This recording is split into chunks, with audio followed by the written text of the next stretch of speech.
Hello guys, welcome to Unacademy. मैं हूं पल्लव गौर। आपके लिए जो हमारी सीरीज स्टार्ट की गई थी एवरी सैटरडे के लिए इंटरव्यू गाइडेंस की सीरीज, उस सीरीज का मैं आपके लिए सेकंड पार्ट लेकर आया हूं। जैसे कि इससे पहले सीरीज को आप देख चुके हैं, अगर आपने नहीं देखा है तो आप जाके देखिए। देवेंद्र नेगी सर ने आपके लिए कितने अच्छे क्वेश्चंस लेकर आए थे, कितने अच्छे क्वेश्चंस लेकर आए थे कि जब ये क्वेश्चंस इंटरव्यू में पूछे जाते हैं तो आप लोगों को वहां पर समझ नहीं आता कि किस टाइप से इसका आंसर किया जाए। बहुत ही अच्छे प्यारे क्वेश्चंस लाए गए थे। वही क्वेश्चंस की सीरीज को आगे बढ़ाते हुए मैं आपके लिए कुछ नए क्वेश्चंस लेकर आया हूं जो कि आपके लिए इंटरव्यू के लिए इंपॉर्टेंट है। तो विदाउट एनी टाइम डिले हम हमारे सेशंस को आगे बढ़ाते हैं। तो सबसे पहले मैं आपसे कुछ क्वेश्चंस पूछना चाहता हूं, उसके आंसर्स आपसे मैं चाहता हूं। सबसे पहला क्वेश्चन, सबसे पहली चीज मैं आपसे ये पूछना चाहता हूं, यहाँ डिस्कस करना चाहता हूं कि आप लोगों को क्या लगता है हाइड्रोस्टैटिक हाइड्रोस्टैटिक का लॉ जो है, क्या वह सिर्फ स्टैटिक फ्लूइड के केस में ही वैलिड है या फिर वह मूविंग फ्लूइड के केस में भी वैलिड है? First question. Second question, siphon को तो आप जानते ही होंगे कि साइफन क्या होता है। Siphon is a device, siphon is a tube which can be used for transferring the fluid from one levels to the another level। तो जो साइफन जो रहता है उसमें वह डिपेंड करता है कि उस साइफन को आपने कंटेनर में कितना डिप्ड किया है या फिर उससे साइफन को कितना बाहर रखा है। ये सारे अच्छे क्वेश्चंस मैं आपसे डिस्कस करने वाला हूं। वह क्वेश्चन को डिस्कस करने से पहले मैं आपको कुछ बेसिक्स आपसे को बताना चाहता हूं। जब ये बेसिक क्वेश्चंस वहां पर इंटरव्यू में पूछे जाते हैं तो आप उसके लिए कैसे आंसर करें। सबसे पहली चीज, सबसे पहला तो क्वेश्चन मैं आपसे यही पूछूंगा कि आपकी ब्रांच क्या है। सबसे बेसिक क्वेश्चन, आप कहेंगे सर ब्रांच है मैकेनिकल इंजीनियरिंग। अगर मैं आपसे पूछूं कि what is mechanical engineering, tell me what is mechanical engineering, तो आप क्या रिप्लाई करेंगे कि सर इंजीनियरिंग एक ऐसी ब्रांच है, मैकेनिकल इंजीनियरिंग एक ऐसी ब्रांच है जिसमें हम सोम टोम एमडी ये सारी चीजें पढ़ते हैं। ये आंसर आपको जो है इंटरव्यूअर कोई खुश नहीं करेगा। ये आंसर बिल्कुल गलत आंसर है। आपको ये एक्सप्लेन करने का तरीका ही नहीं है। आप इसे ऐसे एक्सप्लेन करेंगे, अगर वह आपसे पूछते हैं कि व्हाट इज मैकेनिकल इंजीनियरिंग, तो आप कहेंगे mechanical engineering is nothing but engineering of mechanics. Engineering of mechanics. देखिए आपका एक ही लाइन में 3 वर्ड में आपके पूरी मैकेनिकल इंजीनियरिंग को डिस्क्राइब कर दिया कि is mechanical engineering is nothing but engineering of the mechanics. Now what is mechanics? Mechanics is nothing but study of the motion, study of motion. Now tell me, आप study of motion किस तरीके से कर सकते हैं? आप कहेंगे sir हम स्टडी ऑफ द मोशन 2 तरीके से कर सकते हैं। First one is kinematic and second one is dynamic. What is kinematics? Tell me what is kinematic? Kinematic is nothing but study of the motion, study of motion, study of motion without considering, study of the motion without considering basic cause of the motion, without considering the basic cause of the motion, that is force. Say yes or no. Basic cause of motion, that is force. Now the question arise, अगर ये kinematic है तो dynamics क्या है जिसमें हम basic cause को consider करते हैं। Consider basic cause. चलिए आप लोगों को ये सब चीजें तो पता होंगी, बट ये क्वेश्चन आपके लिए मैं लेकर क्यों आया हूं वो सुनिए। पूरी आपको मैकेनिकल इंजीनियरिंग को समझा दूंगा, सिर्फ और सिर्फ आपको 10 मिनट में पूरी मैकेनिकल इंजीनियरिंग समझा दूंगा कि मैकेनिकल इंजीनियरिंग आपकी ब्रांच क्या है। आपसे कोई भी पूछ सकता है कि इंट्रोड्यूस योर ब्रांच, आप अपनी ब्रांच को समझाइए। आप अपने आप को तो प्रिपेयर करके जाते हैं कि मेरा इंट्रोडक्शन ये है, बट आपको अपनी ब्रांच को समझाना आना चाहिए। अगर आपसे इंटरव्यू पूछ ले कि अपनी मैकेनिकल ब्रांच क्या है, तो आप उस पर ये नहीं बताएंगे कि इसमें हम सोम पढ़ते हैं, टोम पढ़ते हैं, एमडी पढ़ते हैं, एचएमटी नहीं। ओवरऑल है क्या वह बता रहा हूं मैं आपको। फिर आपको अच्छे टेक्निकल क्वेश्चंस पर भी लेकर जाऊंगा, बट सबसे पहले तो आपके पास यही क्वेश्चन आता है। तो आप कहेंगे basic cause of motion, that is force, that is force. Now इसीलिए आप देखिए आपके लिए काइनेमेटिक्स और डायनामिक अगर आप बात की जाए, study of motion, mechanical branch आपकी क्या है? Engineering of mechanics. इसीलिए देखिए आपने सब्जेक्ट सुने होंगे फ्लूइड मैकेनिक्स। अब आप इसमें क्या करते हैं, फ्लूइड मैकेनिक्स हो आपका या फिर आप बात करें आपका इंजीनियरिंग मैकेनिक्स हो, आप दोनों जगह पर काइनेमेटिक्स और डायनामिक्स पढ़ते हैं। क्यों? क्योंकि आप जो स्टडी कर रहे हैं, क्योंकि आप जो स्टडी ऑफ द मोशन है उसको दो तरीके से कर सकते हैं, इसीलिए आपके सिलेबस में देखिए काइनेमेटिक्स भी रहता है और डायनेमिक्स में भी रहता है। काइनेमेटिक्स में आप क्या पढ़ते हैं, जैसे कि आप वेलोसिटी, एक्सेलरेशन, जर्क, दीज चीज, ये सब चीजें पढ़ते हैं। और अगर डायनेमिक्स की बात करें तो आप क्या पढ़ते हैं, नेट, आप एफ नेट पढ़ते हैं, क्या, D by D T of M V vector, आप ये सारी चीजें इसमें देखते हैं। ओके, मींस आपको पहले तो ये समझ आया कि मैकेनिकल इंजीनियरिंग ब्रांच क्या है। नाउ मैं आपसे पूछता हूं कि मैकेनिकल इंजीनियरिंग आपकी जो ब्रांच है उसमें सोम, टोम, एमडी, आपसे मैं ये पूछ रहा हूं कि आप सोम, टोम, एफएम ये सब्जेक्ट आपके लिए आए ही क्यों, क्यों आपकी ब्रांच में ये सब्जेक्ट दिए गए हैं, ये सब्जेक्ट को उठाकर इलेक्ट्रिकल ब्रांच में क्यों नहीं दिए गए। तो आपको पता होगा कि हम लोग जो है डील करते हैं किससे, लिंक से डील करते हैं, हम पार्ट्स से डील करते हैं। और अगर हम बात की जाए what is link, tell me what is link, link की डेफिनेशन तो आप सभी को पता होगा। What is link, every part of the machine which is having some relative motion with the other part of the machine is known as link, means relative motion होता है यहाँ पे। okay, means अगर आपसे बात करें what is link, every part of the machine which is having some relative motion with the other part of the machine is known as a link। okay, now अगर मैं आपसे पूछूं कि लिंक कितने टाइप की होती है तो आप कहेंगे sir link is are of the three type। first one is आप कहेंगे sir rigid link, first one is rigid link, second one is flexible link and third one is fluid link. Yes और no, जल्दी से बताइए। अब अगर मैं आपसे पूछूं कि रिजिड लिंक किसे कहते हैं, रिजिड लिंक किसे कहते हैं, जिसमें डिफॉर्मेशन नेग्लिजिबल होता है, डिफॉर्मेशन इज नेग्लिजिबल। इसमें अगर बात करें फ्लेक्सिबल लिंक, डिफॉर्मेशन नेग्लिजिबल नहीं होता but with in the permissible limit होता है, deformation is not negligible but with in the permissible limit. And fluid link किसे कहते हैं, जिसमें हम कहते हैं power transmitted through fluid, power transmitted through fluid. Okay, now अब मुझे बताइए power transmitted through fluid. Now the question arise कि सर आपने ये लिंक क्यों बताई है, तो आपको पता होगा मैकेनिकल इंजीनियरिंग में आप डील किससे करते हैं, लिंक से डील करते हैं। लिंक के आपने टाइप बता दिए, रिजिड लिंक, फ्लेक्सिबल लिंक और fluid link. Now tell me आप रिजिड लिंक की स्टडी कहां करते हैं, टेल मी आप रिजिड लिंक की स्टडी कहां पर करते हैं, आप रिजिड लिंक के बारे में पढ़ते हैं किसमें, थ्योरी ऑफ मशीन में। देखिए थ्योरी ऑफ मशीन में आप कभी डिफॉर्मेशन की बात नहीं करते, वहां पर आप पार्ट्स के यूज की बात करते हैं। टेल मी किस तरीके से हम इसका यूज करेंगे, हम बहुत सारी चीजें पढ़ते हैं, हम यहाँ पे किसी भी प्रकार से डिफॉर्मेशन की बात ही नहीं करते क्योंकि यहाँ पे डिफॉर्मेशन नहीं होगा। इसीलिए देखिए आपका थ्योरी ऑफ मशीन का सब्जेक्ट आपको इंक्लूड किया गया है, थ्योरी ऑफ मशीन आपको इंक्लूड इसीलिए किया गया है, first thing. Second thing flexible link की अगर अपन बात करें तो फ्लेक्सिबल लिंक की स्टडी हम कहाँ करते हैं, हम करते हैं स्ट्रेंथ ऑफ मटेरियल में देखिए आप डिफॉर्मेशन के बारे में भर के पढ़ते हैं। यस और नो, स्ट्रेंथ ऑफ मटेरियल की बात भी कही जाए तो आप क्या कहते हैं, स्ट्रेंथ ऑफ मटेरियल को आप मैं एक्सप्लेन करने को आपसे डेफिनेशन कहूं तो आप क्या कहेंगे, study of the deformation. Strength of material is nothing but the study of the deformation करते हैं हम। यस और नो, इन अ सेम वे अगर मैं आपसे बात करूं फ्लूइड लिंक, तो आप किसके बारे में पढ़ते हैं फ्लूइड लिंक को, इसको आप पढ़ते हैं फ्लूइड मैकेनिक्स में। नाउ टेल मी, अब आपको समझ आया कि क्यों आपके ये सब्जेक्ट हैं, आपकी एक्चुअल मैकेनिकल ब्रांच क्या है। और आपने एक चीज कभी ध्यान से दी होगी कि आपके जो गेट एग्जाम है उसमें वैरायटी मैकेनिकल इंजीनियरिंग की जब भी आती है और अच्छे क्वेश्चंस जब भी आते हैं सोम, टोम, एमडी और फ्लूइड मैकेनिक्स से ही आते हैं। क्यों, कभी सोचा था आपने इससे पहले, यही रीजन है कि आपकी मेन ब्रांच जो है, मेन सब्जेक्ट आपके ये है। नाउ द क्वेश्चन अराइज की सर तो देन हम क्यों एचएमटी, थर्मोडायनेमिक्स ये सारे सब्जेक्ट पढ़ते हैं, क्योंकि आप मैकेनिकल इंजीनियरिंग में आप ये सारी चीजों का यूज तो करेंगे, बट टेल मी आपने जो ब्रांच ली है, आप किसी लेट अस सपोज आपने कार को डिजाइन किया, अब आपकी कार सिर्फ इन पार्ट्स से नहीं चलेगी, उन पार्ट की अपने को स्टडी इसमें भी करनी पड़ेगी कि उसको एनर्जी कितनी देनी है, एनर्जी कितनी लेनी है, उसमें कितना रेडिएशंस का ट्रांसफर होगा, कितना हीट ट्रांसफर होगा।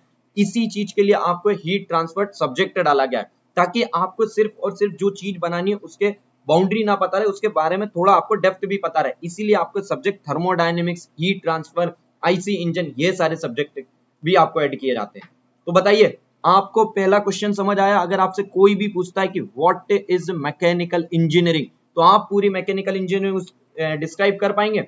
बताइए, पूरा मैकेनिकल इंजीनियरिंग को सही से समझा पाएंगे? देखिए ये क्वेश्चन बहुत सिंपल है, मुझे पता है कि ये क्वेश्चन बहुत ही ज्यादा सिंपल है, बट मोस्टली लोगों को अपनी मैकेनिकल इंजीनियरिंग को एक्सप्लेन करना ही नहीं आता है कि ओवरऑल मैकेनिकल इंजीनियरिंग है क्या, इसीलिए मैंने आपको ये क्वेश्चन दिया। First thing. सेकंड थिंग, आगे मूव करते हैं हम। अब मैं आपसे पूछ रहा हूं कि now the second question, siphon. आपको साइफन के उस पे बता रहा हूं, साइफन पे बहुत ही प्यारे क्वेश्चन बनते हैं इंटरव्यू में। साइफन की अगर मैं बात करूं, late us suppose this is a container, okay, this is a container जो कि फ्लूइड से भरा हुआ है। This container is filled with the fluid, ये फ्लूइड से भरा हुआ है। अगर इसमें बात करें, हमने पाइप लिए,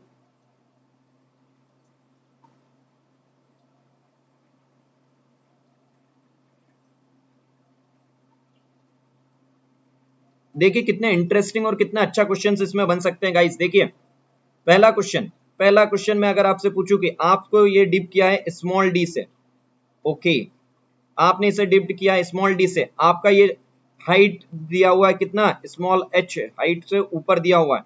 नीचे की अगर अपन बात करें तो अगर फ्री सरफेस से हाइट की बात की जाए, this is nothing but small H. Now my first question is कि अगर यहां से फ्लूइड निकल रहा है, यहां से फ्लूइड निकलेगा, okay, my first question is कि अगर यहां से फ्लूइड निकल रहा है तो ये फ्लूइड किस चीज पे मैटर करेगा, बताइए वह किस चीज पे डिपेंड करेगा, स्मॉल डी, स्मॉल एच और कैपिटल एच। टेल मी, अगर ये पॉइंट को मैंने कह दिया ई, इस पॉइंट को मैंने कह दिया डी, इस पॉइंट को मैंने कह दिया लेट अस सपोज ए, इस पॉइंट को मैंने कह दिया लेट अस सपोज बी, इस पॉइंट को लेट अस सपोज कह दिया मैंने सी। अगर मैं इन पॉइंट्स को आपने नाम दे दिया तो मैं आपसे पूछ रहा हूं कि velocity at E, velocity at E किस पर डिपेंड करेगी? आप कहेंगे सर ये क्वेश्चन कैसे काम का, देखिए आपसे क्वेश्चन ये पूछा जाता है कि the velocity of the fluid exiting from the tube or from the siphon will depend upon the depth up to which it is the depth of the pipe which is inside the fluid। First thing. Second कि कितने, अगर वह datum surface से कितना ऊपर है, second thing. Third thing कि क्या वह उसके डेटम सरफेस से कितनी उसकी लंबाई है in downward direction. These three questions, और जब ये चीजें पूछी जाती है तो आप वहां कंफ्यूज हो जाते हैं। क्यों? क्योंकि आपने देखा होगा कि सर हमको ये लगता है कि ये डिप करना भी जरूरी है, ज्यादा हम इसे हाइट भी नहीं ले सकते, ये सारे क्वेश्चंस आते हैं। तो आपको मैं इसका प्रूफ दूंगा, आपको इस चीज का प्रूफ दूंगा कि वे किस चीज पर डिपेंड करता है। Okay, now tell me first question. Now सबसे फर्स्ट क्वेश्चन अगर मैं आपसे पूछूं कि आप बर्नौली इक्वेशन लगा सकते हैं, टेल मी, पॉइंट ए और पॉइंट ई में आप बर्नौली इक्वेशन लगा सकते हैं? यस ऑफ कोर्स लगा सकते हैं। Is nothing but P A by rho ji plus of V A square divided by 2g plus of Z A is equals to P E by rho ji plus of V E square divided by 2g plus of ZE। Now तो सबसे पहले मुझे बताइए, अगर मैंने आपको इस point को लेट सपोज करिए datum, this is your datum, this is your datum point. Now my first question, अगर मैं आपसे पूछूं दिस पॉइंट पे, ए पॉइंट पे प्रेशर क्या है, ई पॉइंट पे प्रेशर क्या है, आप कहेंगे सर दोनों पॉइंट पे प्रेशर जो है एटमॉस्फेरिक प्रेशर ही है, दोनों पॉइंट पे atmospheric pressure, therefore P A and P E both are cancelled out. से यस और नो, दोनों पॉइंट पे प्रेशर अगर बात की जाए तो कौन सा प्रेशर है? आप कहेंगे सर दोनों पॉइंट पे प्रेशर जो है एटमॉस्फेरिक प्रेशर है, और एटमॉस्फेरिक प्रेशर इसलिए जीरो होगा। नाउ माय सेकंड क्वेश्चन, अगर मैं पॉइंट वेलोसिटी एट ए पे बात करूं तो आप कहेंगे sir velocity at A is nothing but zero. Yes और no? Okay. Now my third point, अगर ये आपने डेटम इसी को माना है तो जेड ए की वैल्यू क्या रहेगी? जीरो। से यस और नो? तो अगर आप बात करे जाए तो आपकी वैल्यू क्या आ चुकी है? वीई का square divided by 2g is equal to Z of E. तो यहां से बात की जाए तो जेड ऑफ ई की वैल्यू कितनी है? टेल मी, जेड ऑफ ई की वैल्यू कितनी है? जेड ऑफ ई की वैल्यू है, डेटम से अगर बात की जाए, इज नथिंग बट एच, तो therefore velocity is nothing but root over 2gh। Means किस पर डिपेंड हुई, जल्दी से बताइए। वह वेलोसिटी जो है, वेलोसिटी ऑफ द फ्लूइड जो है independent of small D and small H, it depends on capital H. Okay, means अगर अपन बात की जाए तो अगर यहाँ पे किसी को डाउट है कि सर माइनस साइन की, तो इसकी वैल्यू माइनस ऑफ एच है, क्योंकि अपन डेटम से डाउनवर्ड डायरेक्शन में जा रहा है। Okay, now my second question ये आता है कि सर अगर ये फ्लूइड जो है एग्जिट वेलोसिटी जो है वो हाइट एच पर डिपेंड कर रहा है, तो सर एक काम करते हैं, हम लोग जो है आज की लाइफ में देखा जाए तो हम हमेशा जल्दी में ही रहते हैं, और अगर हम यहाँ पे सर जल्दी में ही रहते तो एक काम करते हैं, वेलोसिटी को अच्छा मैक्सिमम वेलोसिटी पर ही ले आते हैं। अब हम क्या करते हैं कि जितना ज्यादा हो, जितना जल्दी काम हो उतना अच्छा है, जितनी ज्यादा वेलोसिटी से। तो नाउ द क्वेश्चन अराइज कि कितनी मैक्सिमम वेलोसिटी तक हम इस फ्लूइड से एग्जिट कर सकते हैं। Now the maximum velocity of the fluid से कितना एग्जिट कर सकते हैं।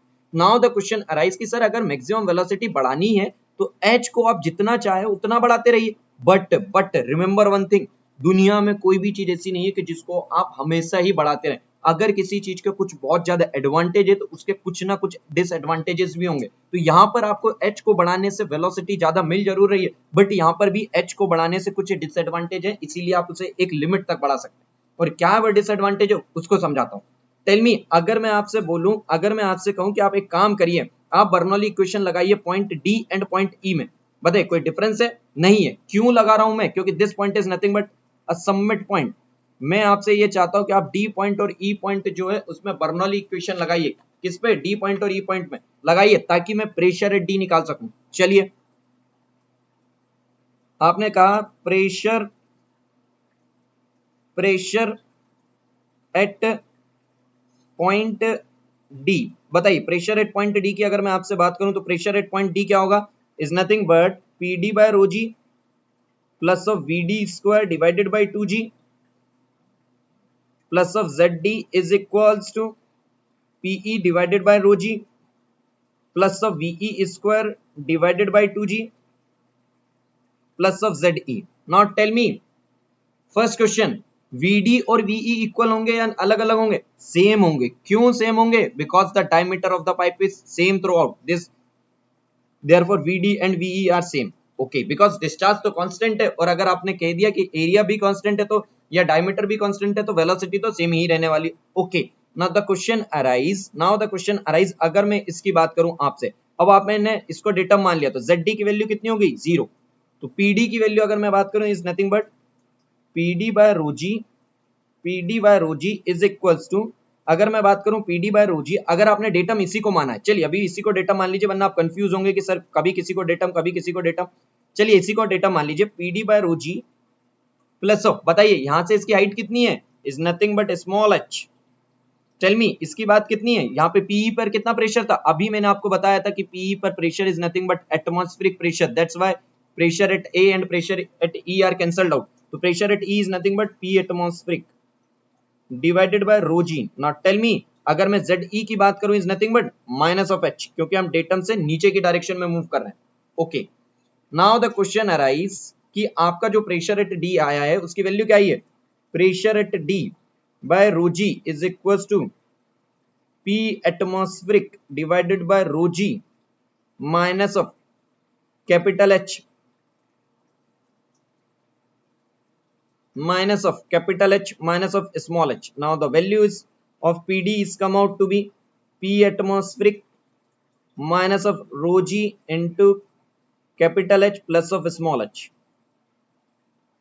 यहां पर देखिए, ध्यान से देखिए, आपका प्रेशर एट डी पे बात की जाए, टेल मी, आपने जैसे ही प्रेशर एट डी पर देखा तो आपने देखा pressure at D is nothing but P atmospheric minus something value means आप P एटमॉस्फेरिक से कुछ कम कर रहे हैं प्रेशर।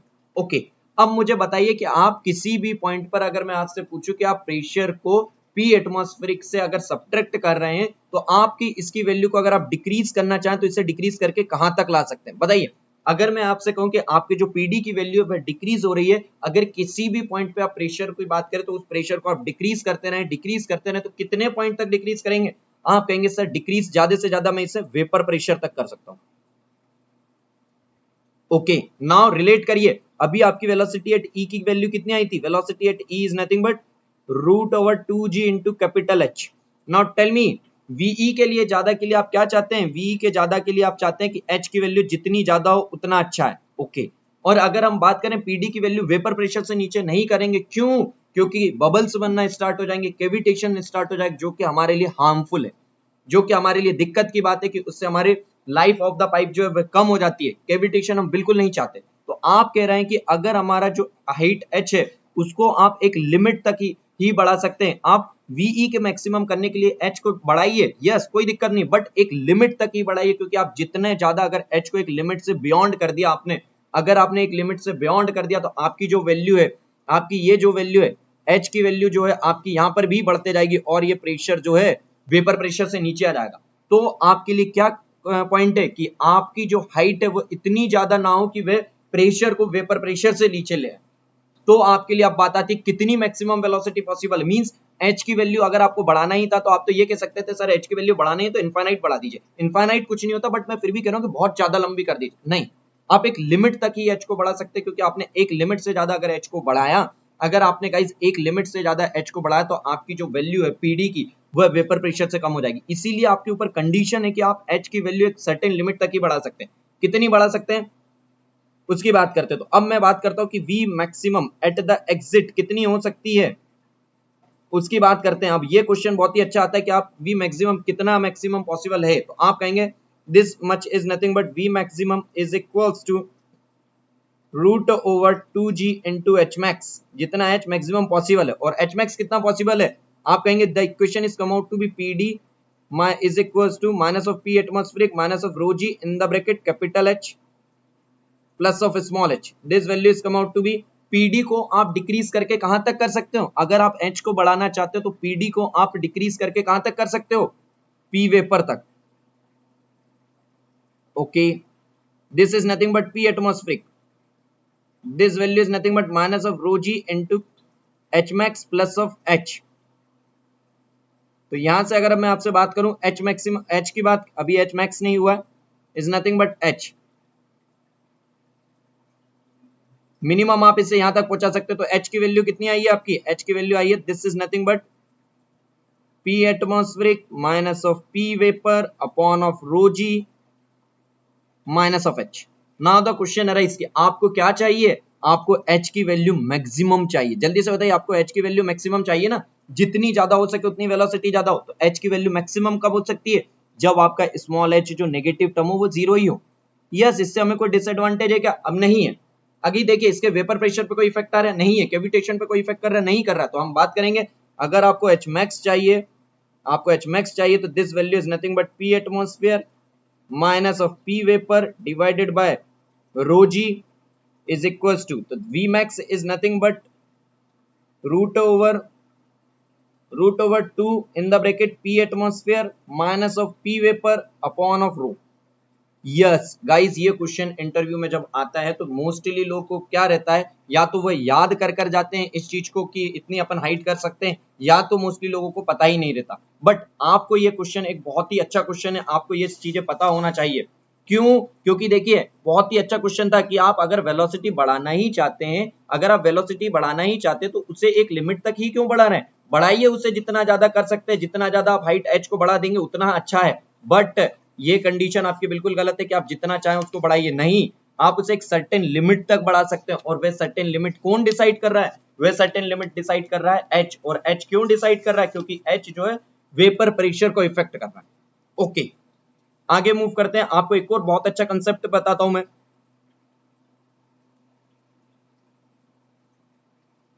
चलिए एक और बहुत ही अच्छा कंसेप्ट बताता हूं। कितने लोगों को टेल मी हाइड्रोस्टैटिक लॉ की अगर मैं आपसे बात करूं कि हाइड्रोस्टैटिक लॉ कहां पर लगता है, हाइड्रोस्टैटिक लॉ। मैं आपको ये नहीं समझाने बैठा हूं कि हाइड्रोस्टैटिक लॉ क्या है, मैं आपसे सिर्फ यही पूछ रहा हूं अभी कि हाइड्रोस्टैटिक लॉ फ्लूइड मोशन के केस में पॉसिबल है या नहीं।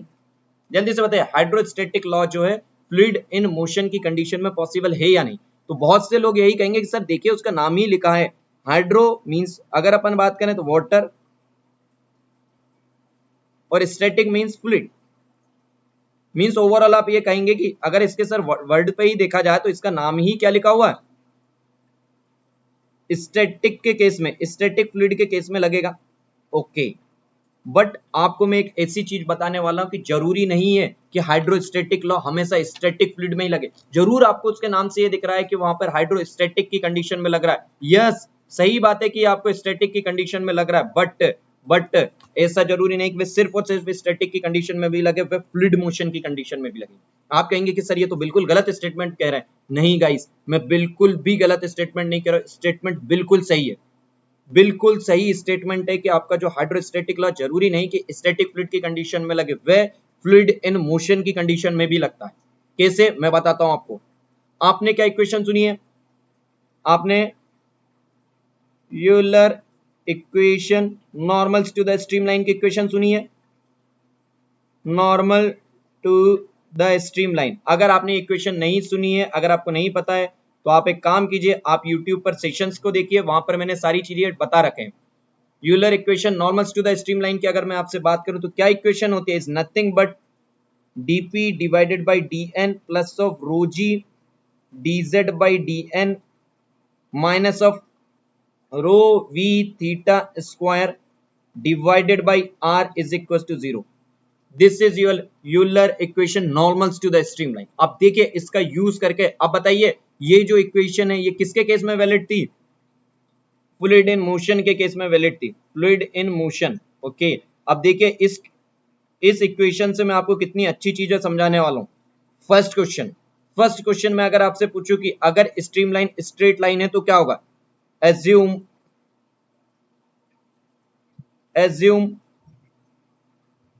Stream line are straight line. Assume अगर स्ट्रेट लाइन है और उसमें भी मैं किसकी प्लेन की बात कर रहा हूं? लेट अस सपोज मैं बात कर रहा हूं इन वर्टिकल प्लेन की। Let us suppose plane assumed है वो है वर्टिकल प्लेन है, और आपने क्या करा है? एज्यूम करा है कि स्ट्रीम लाइन सारा स्ट्रेट लाइन, और अगर स्ट्रीम लाइन स्ट्रेट लाइन है इसका मतलब क्या है? स्ट्रेट लाइन का रेडियस ऑफ कर्वेचर क्या होता है? स्ट्रेट लाइन का अगर मैं आपसे रेडियस ऑफ कर्वेचर पूछूं कि स्ट्रेट लाइन का रेडियस ऑफ कर्वेचर क्या होता है, तो the radius of curvature of straight line is nothing but infinite. Yes, straight line का रेडियस ऑफ कर्वेचर क्या होता है? इनफाइनाइट होता है। तो आपकी इक्वेशन क्या थी? आपकी इक्वेशन थी dp upon dn plus of rho g dz divided by dn minus of rho V theta square divided by r is equal to 0 था। और अगर मैं आपसे पूछूं कि रेडियस ऑफ कर्वेचर स्ट्रीमलाइन की अगर बात करें स्ट्रेट लाइन के केस में क्या होगा?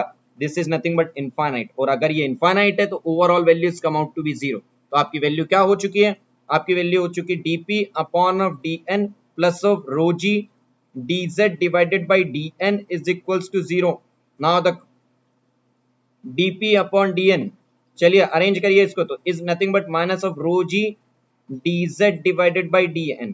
और अगर इसकी बात की जाए तो आपकी वैल्यू क्या आ चुकी है? p is equal to minus of rho g into z plus of c। This is nothing but hydrostatic law. This is nothing but the hydrostatic law. Now tell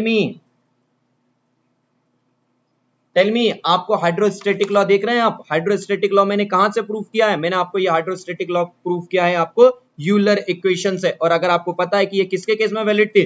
fluid in motion के case में। तो आप देखिए hydrostatic law fluid motion के case में भी valid है। तो ये बहुत ही अच्छा क्वेश्चन है गाइस। अगर आपसे कोई पूछे कि हाइड्रोस्टैटिक लॉ सिर्फ और सिर्फ स्टैटिक फ्लूइड के केस में वैलिड है, नहीं, हाइड्रोस्टैटिक लॉ जो है वह वैलिड है इन case of the fluid in motion के कंडीशन में। बस आपके लिए कंडीशन आपको ध्यान रखनी है, hydrostatic law is also valid is also valid when fluid is in motion. Hydrostatic law is valid when the fluid is in motion, provided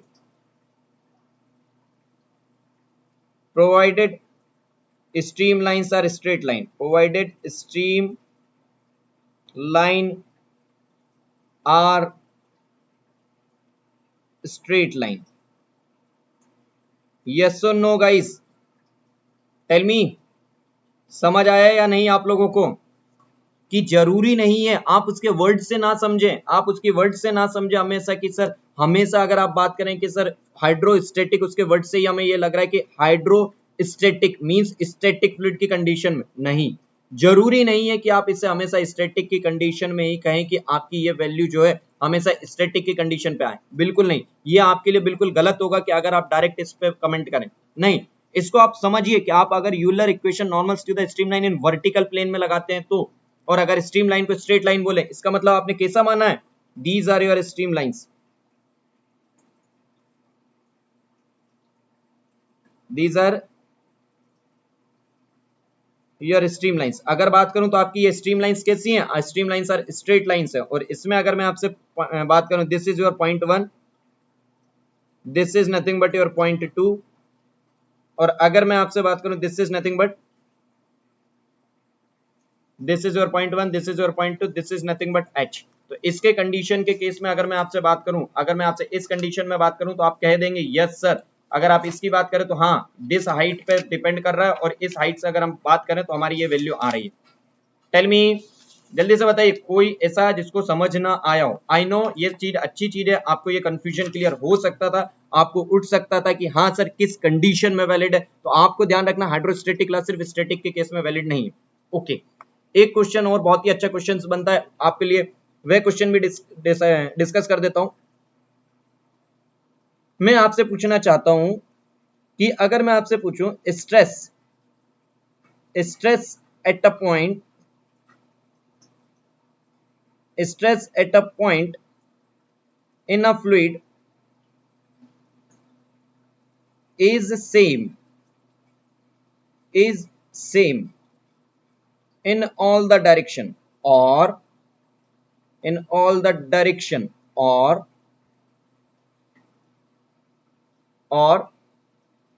more circle is the point। मैं आपसे ये पूछना चाहता हूं कि आप लोगों ने ये पढ़ा होगा किसमें, फ्लूइड स्टैटिक टॉपिक में आपने ये पढ़ा होगा कि मोर सर्कल अगर हम फ्लूइड स्टैटिक के किसी पॉइंट पर बनाते हैं तो मोर सर्कल उस पॉइंट का क्या बनता है, इज द पॉइंट बनता है। ओके, आपको ये चीज एक तो पता रहती है कि Mohr circle for a point in a fluid which is in static condition is the point on the negative normal stress axis.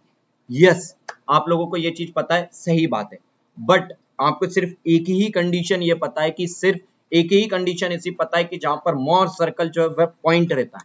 मैं आपको एक से ज्यादा कंडीशन को एनालाइज कराता हूं कि आपको एक से ज्यादा कंडीशन पता होगी। उन कंडीशंस को आप देखिएगा, इन कंडीशन में भी मोर सर्कल एक पॉइंट बनता है। जिन लोगों को अगर पता है कि Mohr circle is the point on a negative normal stress axis पे अगर बात करें तो किन कंडीशंस में रहता है वह कमेंट करके बताइए। मैं बताता हूं आपको कौन से पॉइंट रहते हैं। फर्स्ट वन, आपसे अगर मैं कहूं कि आपको एक चीज तो पता होगी कि अगर स्ट्रेस की बात की जाए, फ्लूइड काइनेमेटिक्स में आपने स्ट्रेस का फॉर्मूला पढ़ा होगा, is nothing but minus P plus of 2 mu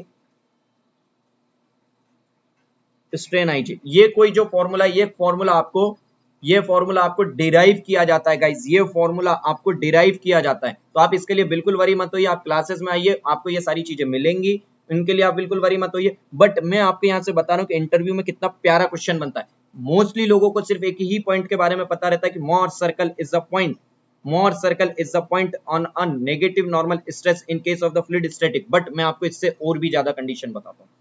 tell me first point, अगर मैं आपसे कहूं कि आप जो है, आप जब से इतना क्यों कह रहे हैं कि फ्लूइड अगर स्टैटिक की कंडीशन में, let us suppose this is your fluid, tell me this is your fluid, this is your fluid which is in static condition, और अगर फ्लूइड स्टैटिक कंडीशन पे है तो मैं आपसे अगर पूछूं कि this is your point A, तो आपने कहा कि सर इस पे जो प्रेशर लग रहा है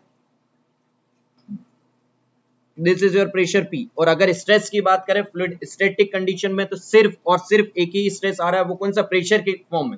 और अगर इसकी बात की जाए तो देखिए कंप्रेस्ड कर रहे हैं तो यहाँ पे माइनस साइन, तो आप यहाँ क्या कहेंगे, फर्स्ट कंडीशन, आप कहेंगे first condition fluid is static, fluid is static, fluid is static की कंडीशन में अगर मैं आपसे बात करूं तो आप कहेंगे, अगर फ्लूइड स्टैटिक कंडीशन में है तो आप कहेंगे the value is sigma ij is equals to minus of p plus of twice of mu strain of ij। this value is nothing but strain rate, और strain rate अगर fluid static condition में ही है तो strain rate कहां से आएगा, आप कहेंगे this value is nothing but 0। तो आपकी वैल्यू आ गई sigma ij is equals to minus of p। Okay, ये तो मैंने आपको प्रूफ भी करके बता दी कि क्यों आपको, यहां आपको पहले मैंने विजुअलाइज कराया कि सिर्फ और सिर्फ एक ही स्ट्रेस माइनस पी क्यों आता है, बट आपको मैंने ये प्रूफ भी करा दिया कि सिर्फ माइनस पी क्यों आता है। सेकंड थिंग, अब आपसे मैं पूछूं कि आपको एक ही कंडीशन पता रहती है, बट अगर आप इस फॉर्मूले को सही से देखें, इस आप फॉर्मूले को सही से देखें, और अगर मैं आपसे कहूं कि late us suppose second condition मान लो आइडियल फ्लूइड की, लेट अस सपोज कंडीशन मान लीजिए आइडियल फ्लूइड के, और अगर गाइस आप आइडियल फ्लूइड की कंडीशन मान लेंगे तो the value is sigma ij is equal to minus of P plus of 2 mu strain rate ij। Tell me, अगर मैंने फ्लूइड को आइडियल फ्लूइड कह दिया, इसका मतलब क्या है, mu is equal to zero, और अगर mu is equal to zero तो this value is zero, therefore strain, अगर मैं बात करूं stress ij is nothing but minus of P. समझ आया? सिर्फ और सिर्फ आपको एक कंडीशन पता रहती है कि फ्लूइड इज स्टैटिक, बट ध्यान से देखिए आइडियल फ्लूइड की कंडीशन में भी आपका मोर सर्कल इज द पॉइंट है, यस और नो। थर्ड कंडीशन अगर मैं आपको बताऊं, अगर मैं आपको थर्ड कंडीशन बताऊं तो कुछ नहीं, इस फॉर्मूले को सही से ध्यान से देखते आपसे तीनों कंडीशन हो जाएंगे, और आप कभी इंटरव्यू में इस टाइप के क्वेश्चंस को गलत नहीं करेंगे। अगर आपसे पूछूं कि मैं थर्ड कंडीशन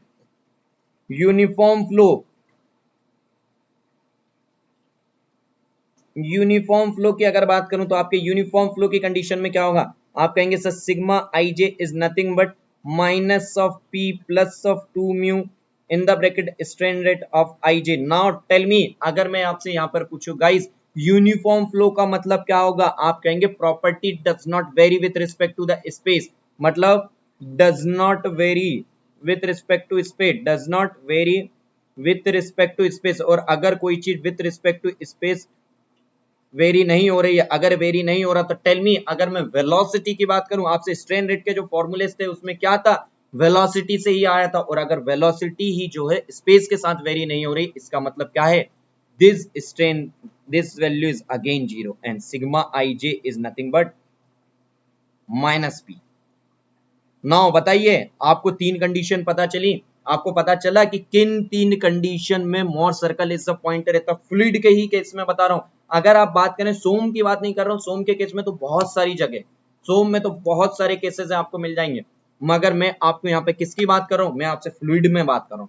तो आपको सिर्फ एक पॉइंट पता रहता, मैंने आपको तीनों पॉइंट बता दिए ताकि आप कभी इंटरव्यू में गलती ना करें। तो ये कुछ कंसेप्ट थे जो कि मुझे लगता है कि आपके लिए बहुत इंपॉर्टेंट है, कि पहले आपको तो यही नहीं पता रहता है कि मैकेनिकल इंजीनियरिंग क्या होती है। आपको डीप तरीके से अगर कोई वहां पर मैकेनिकल इंजीनियरिंग पूछता है तो आप बताइए कि एक्चुअल में मैकेनिकल इंजीनियरिंग क्या है, उसमें हमारे सब्जेक्ट सोम क्यों है, उसमें टोम क्यों है, उसमें फ्लूइड मैकेनिक्स क्यों है, उसमें हमारे एचएमटी क्यों है, सारे सब्जेक्ट क्यों है वह बताइए। आफ्टर दैट जो साइफन की अगर बात की जाए कि जो वेलोसिटी जो मैक्सिमम है उससे हम ज्यादा लंबे तक भी क्यों नहीं कर सकते, क्या कंडीशन है, किस बाउंड्री कंडीशंस के कारण उससे रोका जा सकता है ना। हाइड्रोस्टैटिक लॉ की बात बताई मैंने कि हाइड्रोस्टैटिक लॉ के बारे में अगर आपको ये लगता है कि सिर्फ हाइड्रोस्टैटिक लॉ स्टैटिक फ्लूइड की कंडीशन वैलिड है, नहीं, ये फ्लूइड इन मोशन की कंडीशंस में भी वैलिड है। And one more thing, stress की बात बताई कि Mohr circle is the point किन केसेस में रहता है। ओके गाइस, तो कल अगले सैटरडे को मिलते हैं हम, नेक्स्ट सैटरडे पर नेक्स्ट एजुकेटर्स के साथ आप मिलिए, बहुत ही अच्छे क्वेश्चंस के साथ, यही इंटरव्यू क्वेश्चंस आपको मदद करने वाले हैं। तो आप इस सीरीज को आप जितना लाइक कर सके उससे जितना लाइक कीजिए, उसे जितना चाहें उतना शेयर करिए, ताकि सभी लोगों को पता चल जाए कि आपके लिए अनअकैडमी गेट एमई पर आपके लिए कितनी अच्छी सीरीज स्टार्ट की गई है, जो कि आपको हर सैटरडे 5 to 6 PM पर हर सैटरडे आपको इतने अच्छे क्वेश्चंस मिलने वाले हैं। ओके, चलिए गाइस, तो आज का सेशन हम यहीं खत्म करते हैं, आज के हम क्लास को यहीं खत्म करते हैं, मिलते हैं नेक्स्ट सैटरडे को आप सभी से। चलिए, तो जाने से पहले सभी लोग, अगर आपको ये कंसेप्ट अच्छे लगे हैं तो जाने से पहले गाइस सबसे पहले आप लाइक कर दीजिए, जाने से पहले सेशन को लाइक कर दीजिए गाइस। चलिए, सेशन को हम यहीं एंड करते हैं guys, thank you so much.